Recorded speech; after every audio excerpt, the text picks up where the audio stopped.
Welcome to the Joy Hour with Ella Mesma and guests. Grab yourself a tea, get cozy, and settle in for real conversations with real people about their messy, beautiful journey to joy and what it took to build a creative life on their own terms.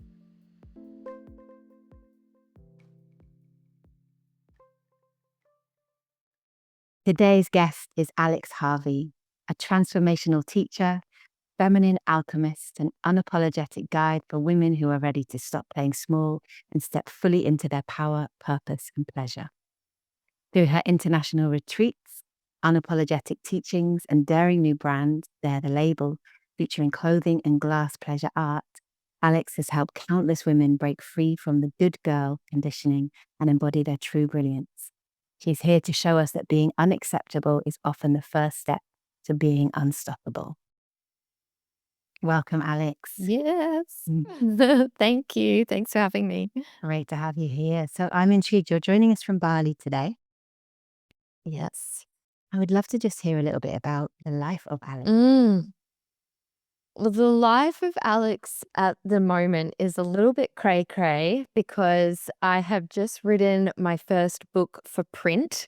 I did write a couple of years ago a short book that I published as an ebook, but I've just written my first book that I'm getting published. And at the moment, it's in the editing phase with my editor, ready for a book launch that I'm having in December in Melbourne. And like you just read out on the bio, I have now this Dare the Label that is taking life, and I have an eco silk collection coming together for that. Anyone that creates things that rely on a lot of different people and a lot of different things coming together knows how crazy that can get. So I've got the silk collection, the glass pleasure collection, and I am creating a range of organic t-shirts and singlets that I've just been getting these designs done for there to be specific ones that capture things from the book, because the book has a really strong purpose and message. And so I'm trying to get all of that together to be at the launch as well. And it's just been, I just never knew that I could have this many things on my plate at one time. And somehow it's happening right now, and it's all going to come together. And I think after my book launch in December, I'm probably just going to drop for like a week. Yeah. Yes, it's definitely resonating. So there's this sort of thing of being able to hold the tension of the multiple visions that you're creating right now and, still be here and smiling. Yes, and still be somehow going to the gym every morning and doing some dance workshops and living life a little bit as well outside of my creations. But so yeah, it's a new experience for me having this much on the go. Wow. Beautiful. And yeah, we were just speaking about kind of the things that give you joy. So I'd love to ask a bit about that of like, what role does joy play in your business, in your creative life, and how you're making decisions? Oh, such a huge role. I feel like joy, joy and just a sense of openness and like anticipation and pleasure in life is my indicator that I'm open and flowing. And when that's not there, it's my indicator that I've gone into stress. And stress is that something, and even if it's a small amount, you might identify as a small level of stress, something's being triggered in me where I'm feeling like out of control or not in my power, some sense of victimness, and I need to control everything and work everything out.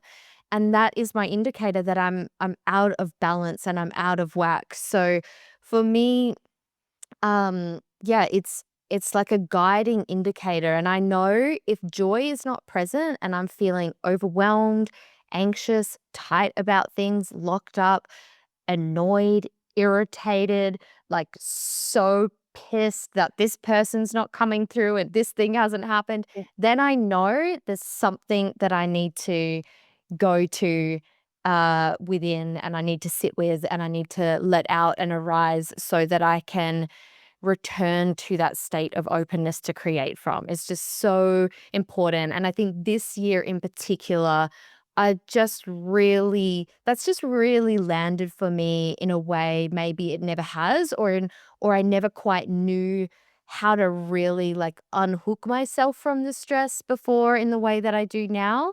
And yeah, even if it feels like this week, oh my gosh, it feels like I had to do a whole week worth of stuff on every day this week. And Wow. once I did actually go into a stress state, even though it feels like I have no time, I will stop and make it and give it time, because it just changes everything in terms of then how I come at stuff and how easily things can get done.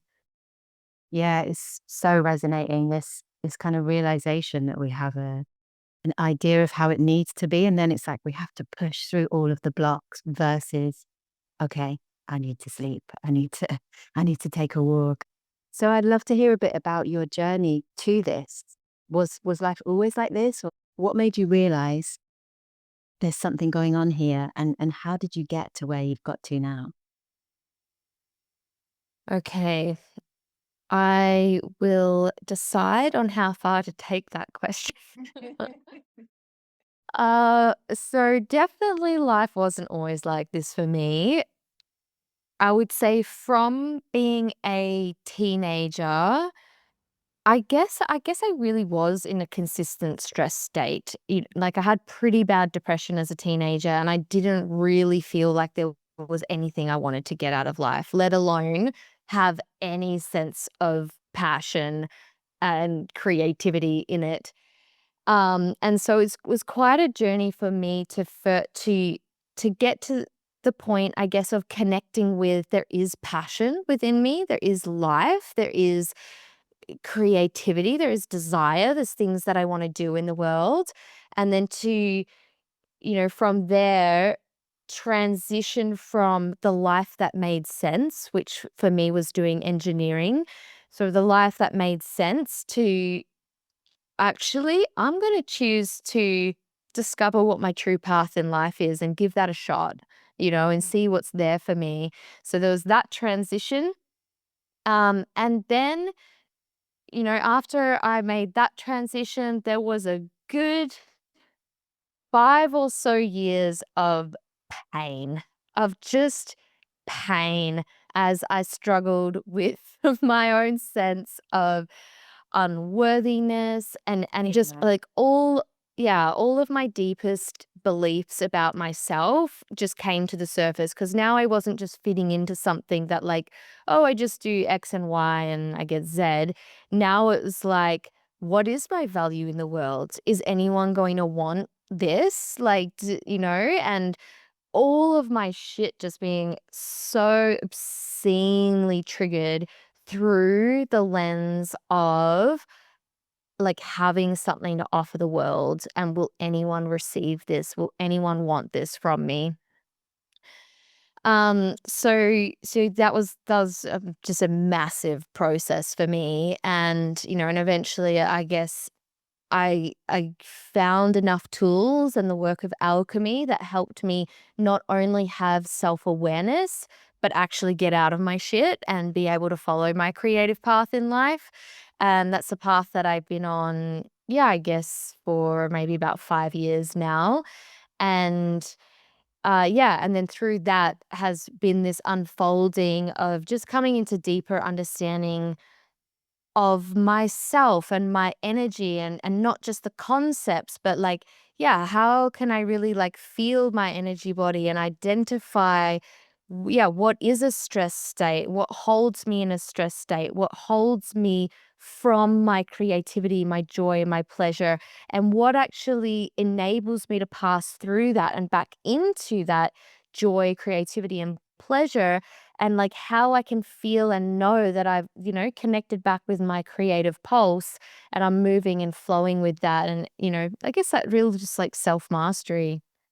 I Beautiful. don't know if That's that answers your good. question. Oh, it really Had does. this And shot.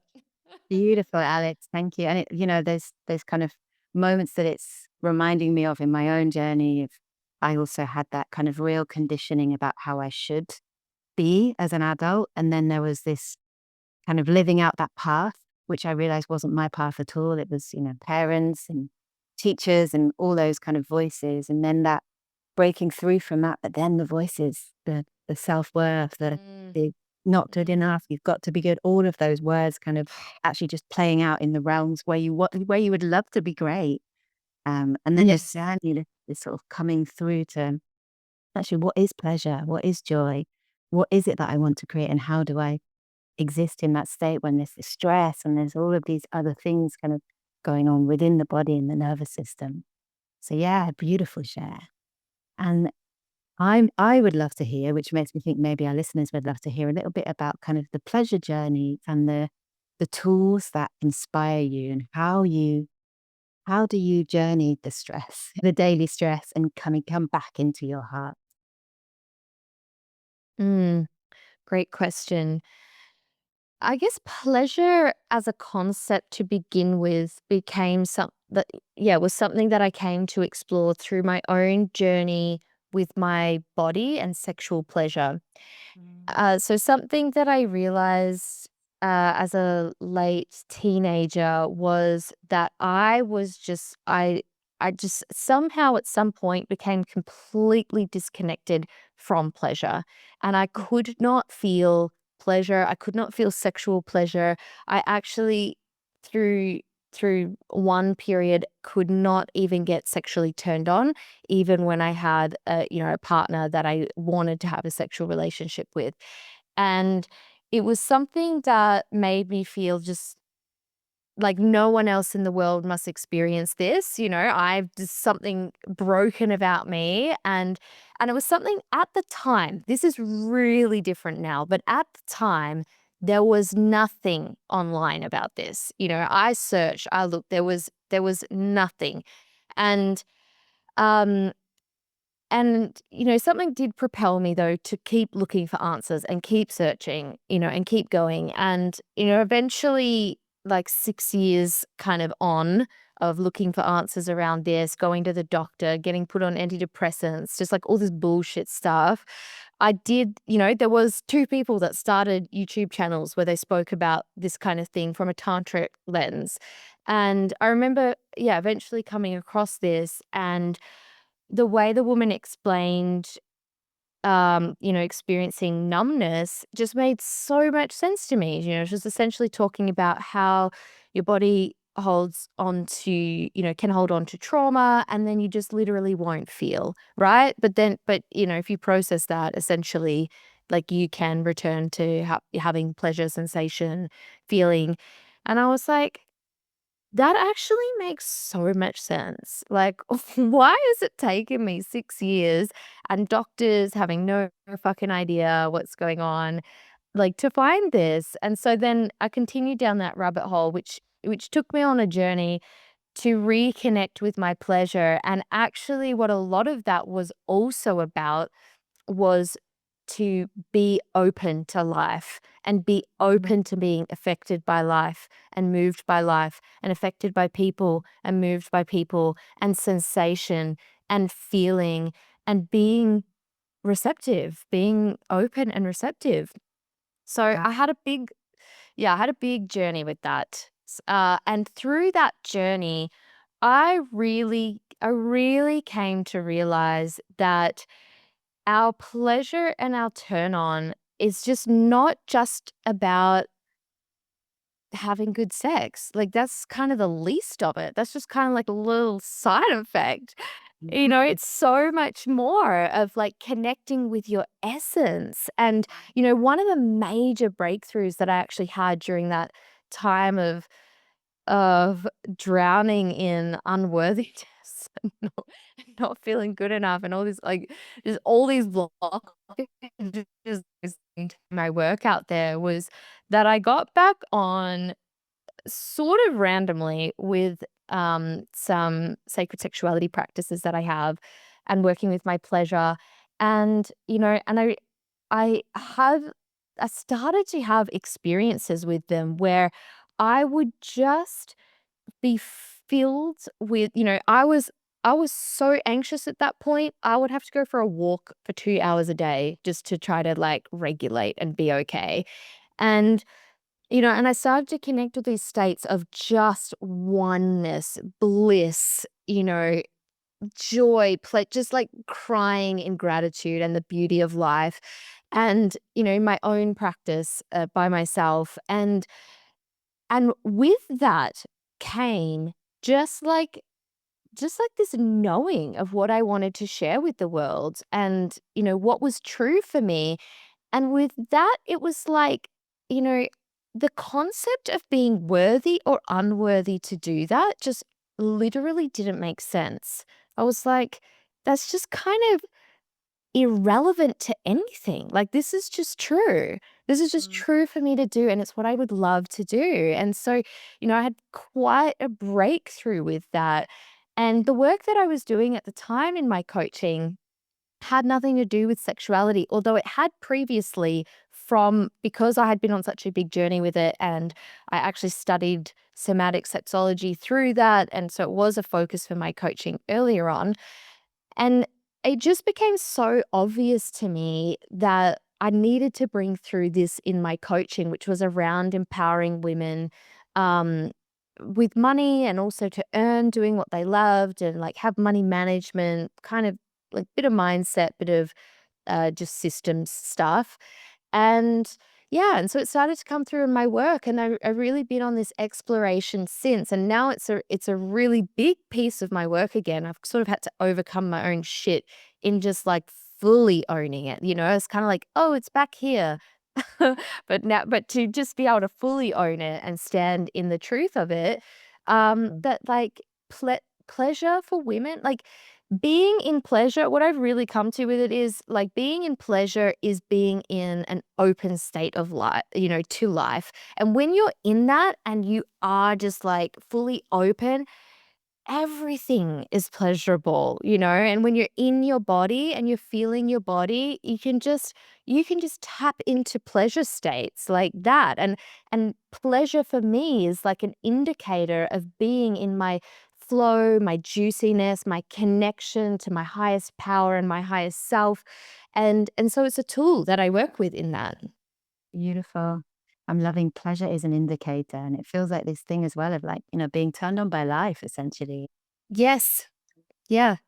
And it's a way that I've actually found a lot of women, at least in my audience, really get when I've just started this year actually articulating it that way of like, "Are you turned on?" Like, and it just seems to be something people can really get. Like, are you turned on or you're not, like, you're turned off? And it really is. Like, your energy is turned on, or you can be going through all the motions, doing all the mindset work, taking all the action you think you need to be taking in your business. But if you turned off doing it all, it's just gonna feel dry. It's not gonna pack any punch. There's no magnetism. It's all push. And, having that indicator of like, am I actually turned on? Because it's when you're turned on that you're gonna have that electricity and you're gonna have that electricity and magnetism and explosiveness in what you create. So true. Beautiful. I'm just like, I could be here all day listening to you, your inspirational words. Yeah. Wow. So being turned on by life Yes. and awakening clients to their own light. And yeah, and it's true, like doing things by we can go into this like, I'm gonna learn alchemy, but I'm gonna do it as a tick list. I've got to do Mhm. voices in the morning. I've got to do, and now I meditate. But it's like all wooden energy, or just the bliss, the isness of life and the joy of living. Totally. And I feel like, especially for women, like if you're not feeling it, you're not connected to it. Like, Mm. you gotta be feeling it. You gotta as even when you go into, like, "Okay, what's going on for me? What's up? What's the pain? What's the resistance?" What I've found is when people just do it from their head and they don't feel it, they don't unhook from it. But Mm. when you actually go into you, like, let yourself feel the pain of that wound, you don't have to, like, go into catharsis with it. You don't have to go and do something with it, but actually feel it. feel that pain, that feeling takes you back through into a state of being in your heart, and then your heart opening, and that's what takes you back into your pleasure and your turn on. Beautiful. So if we were to kind of speak to someone who's, maybe they don't believe that joy can exist, or they're kind of really disconnected, would it be sit with that feeling?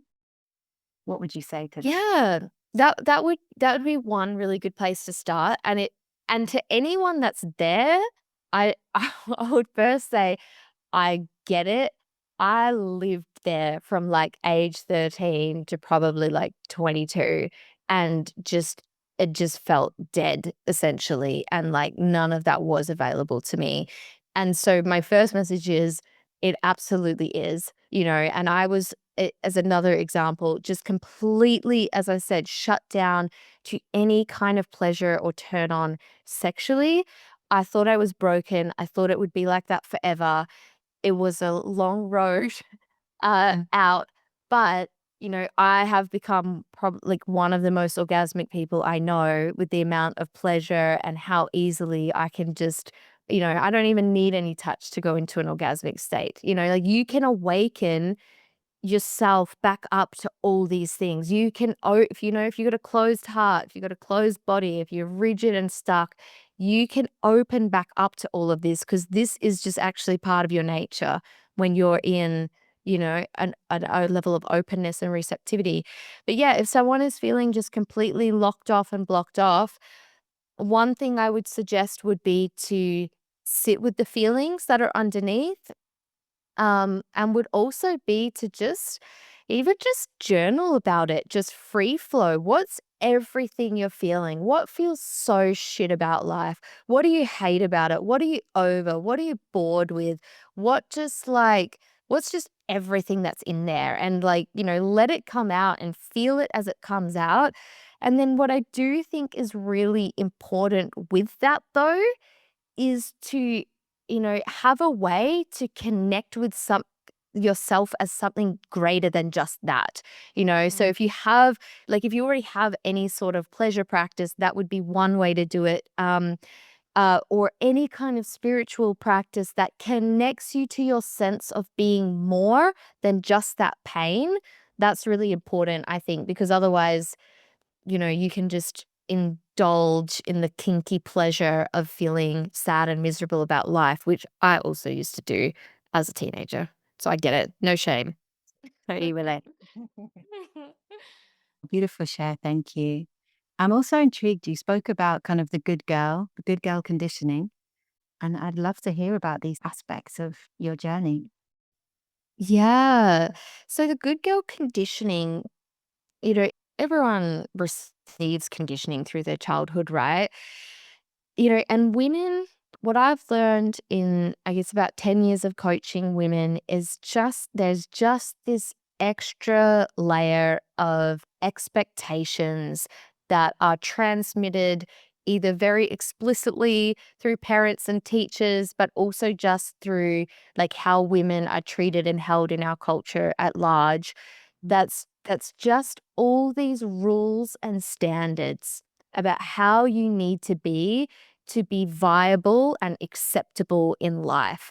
And I just hear this constantly reflected through the women that I work with. It's all stuff that I've had to work through, even as I was just mentioning, being able to fully own the pleasure aspect to my work is like, I've had to work through that good girl conditioning, because talking about pleasure, talking about, any sort of sexual experience, even admitting that I am a sexual being is, like, in my brain just completely bad and wrong, and discredits anything else that I'm talking about and anything else that I'm saying. It's like, that was exactly what I really came up against, is if I start to bring sexuality into my work and talk about this, what my brain was telling me was, it will discredit all of my work and my intelligence. People will no longer see me as an intelligent person that has legitimacy because I've started talking about this,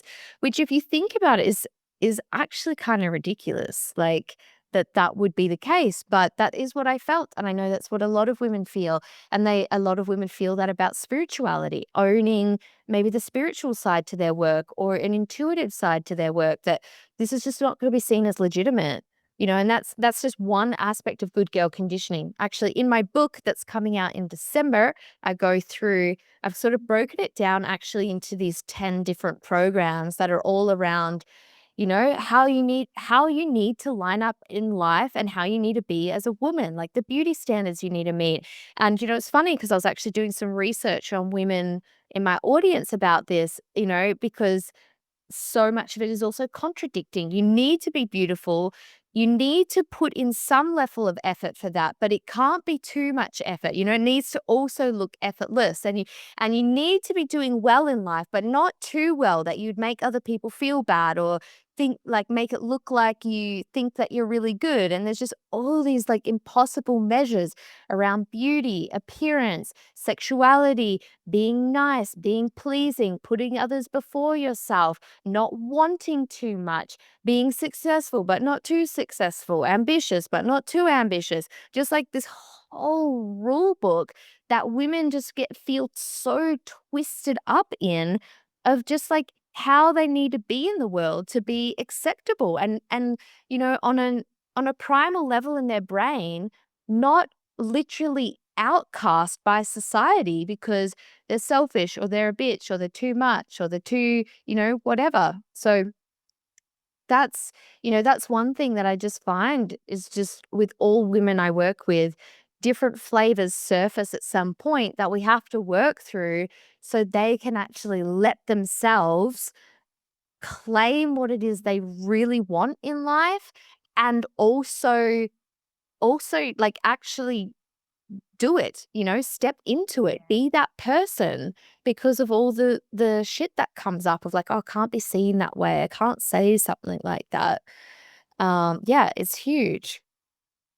And yeah, as you're speaking, there's so many little examples coming up for me of like, oh, this, and it's true. It's a process, a constant process of checking where that conditioning has like got inside of our heads, and it's suddenly we are the program, the thing we run Yeah, within ourselves. Yeah, yeah. that's right, and it's like I've seen memes about it as well that are really good, but they're really illustrative of how, like, just just like, "Oh, what have you been up to?" "Oh, not much, just like gotta, maintain a demanding job and somehow get to the gym every day and have a perfect body and somehow have a perfect nutrition and somehow look after everyone else and somehow be keeping up with your hobbies and like looking after and visiting your parents." And just like this is impossible list of like, you should be able to, reach perfection in all of these areas and constantly upkeep that perfection and have even more to give to others and never complain and it never be a problem. What a list. Yeah. So love to hear a little bit about antidote. What does living outside of those boxes and those stories bring you? Yeah, that's a really good question. And actually, that's what my book is really about. So, my book, now that I've actually finished it, although the editing's still being finished, I've been sharing the title. The title is Be Unacceptable. And, the whole book isn't about good girl conditioning, but that's one major part of it. And it's really like, the antidote is to be unacceptable, is to stop, like, stop being the way you believe like you need to be or what you need to measure up to, and connect with your own heart, your own desire, your own creativity, choose. And actually, the first in the book, when I kind of go into like, okay, so what to do about it, how to be unacceptable. The first one actually is to choose to serve yourself before everyone else and no one else, and not in a selfish way, but in a way of like, there is what you actually truly want out of life and what you truly want to share and how you truly want to live, and you choose that above everything else. That's the first step. Beautiful. Choose yourself, live for yourself, and the paradox with it is that is actually your greatest service back to the world is when you do that. Mm. And it's through that that being really the first step, that you get to live in that turn on and pleasure. You get to feel free to be yourself, and that you don't have to self censor. You don't have to self monitor. You don't have to run all your fucking decisions by someone, or like, what are people going to think about this or that? Or like, oh, I've got to be in my head and calculate and curate and just be so careful about like every single move I make in life and not getting anything wrong and not stepping on anyone's toes. Like, you actually just get to remove all of that bullshit and be free. Free to like be you, live as you want to live and be enjoyed. Like, you can't really live in joy if you're living in all those boxes and trying to be and make yourself acceptable. So that's kind of, yeah, I don't know if that quite answers your question, but I would really say what you get is freedom. You get the freedom that you actually get to live the life you want, and you get to the core really of the freedom is that you feel free. You feel free in your life every day. Yeah.